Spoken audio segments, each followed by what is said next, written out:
Hi friends, ಇವತ್ತು ಮೊಟ್ಟೆ ಸಾಂಬಾರು ಮಾಡ್ತಾಯಿದ್ದೀನಿ. ನಾನು ಕೊಬ್ಬರಿನ ತೊಗೊಂಡಿದ್ದೀನಿ, ಅರ್ಧ ಚಿಪ್ಪು, 2 ಈರುಳ್ಳಿ, 2 ಟಮಾಟ, ಒಂದು 8 ಹಣ್ಣುಮೆಣಸಿನ್ಕಾಯಿ, ಒಂದು 2 ಬೆಳ್ಳುಳ್ಳಿ, ಒಂದು ಇಂಚು ಶುಂಠಿ, ಕೊತ್ತಂಬರಿ ಸೊಪ್ಪು, ಪುದೀನ ಹಾಕ್ಕೊಂಡು ನುಣ್ಣಗೆ ರುಬ್ಕೊಂಬರ್ಬೇಕು.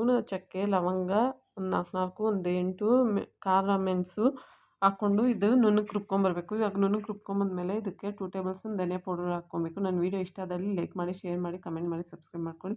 ಧನಿಯಾ ಪೌಡ್ರ್ ಹಾಕ್ಕೊಂಬಂದು ನುಣ್ಣಗೆ ರುಬ್ಕೊಂಬರ್ಬೇಕು. ನುಣ್ಣಗೆ ರುಬ್ಕೊಂಬಂದ್ಮೇಲೆ ಒಂದು ಪಾತ್ರೆ ಇಕ್ಕಿ ಅದರಲ್ಲಿ 4 ಟೇಬಲ್ ಸ್ಪೂನ್ ಆಯಿಲ್ ಹಾಕಿ ಸಾಸಿವೆ ಹಾಕಬೇಕು. ಸಾಸಿವೆ ಚಿಟ್ಪಟ ಅಂದಮೇಲೆ ಕರ್ಬೇವಿನ ಸೊಪ್ಪು ಹಾಕ್ಕೊಬೇಕು. ಕರ್ಬೇವಿನ ಸೊಪ್ಪು ಹಾಕೊಂಡ್ಮೇಲೆ ಒಂದು ಈರುಳ್ಳಿ ಕಟ್ ಮಾಡಿ ಹಾಕ್ಕೊಬೇಕು. ಇವಾಗ ರುಬ್ಬಿರೋ ಮಸಾಲೆನ ಹಾಕ್ಕೊಬೇಕು. ಟೇಸ್ಟ್ ಬೇಕಷ್ಟು ಉಪ್ಪು ಹಾಕ್ಕೊಂಡು 6 ಮೊಟ್ಟೆನ ಒಡೆದು ಸಾಂಬಾರಲ್ಲಿ ಬಿಡಬೇಕು. ಈ ಥರ ಬಿಡಬೇಕು. ಈ ಥರ ಬಿಟ್ಟಮೇಲೆ ಮೀಡಿಯಮ್ ಫ್ಲೇಮಲ್ಲಿ ಇಟ್ಕೊಂಡು ಒಂದು 10 ನಿಮಿಷ ಕುದಿಯೋಕ್ಕೆ ಬಿಡಬೇಕು. ಸಾಂಬಾರು ಕುದ್ಮೇಲೆ ಅದನ್ನು ರಿವರ್ಸ್ ಮಾಡ್ಸ್ಕೊಬೇಕು. ರಿವರ್ಸ್ ಮಾಡ್ಕೊಂಡ್ಮೇಲೆ ಮೊಟ್ಟೆ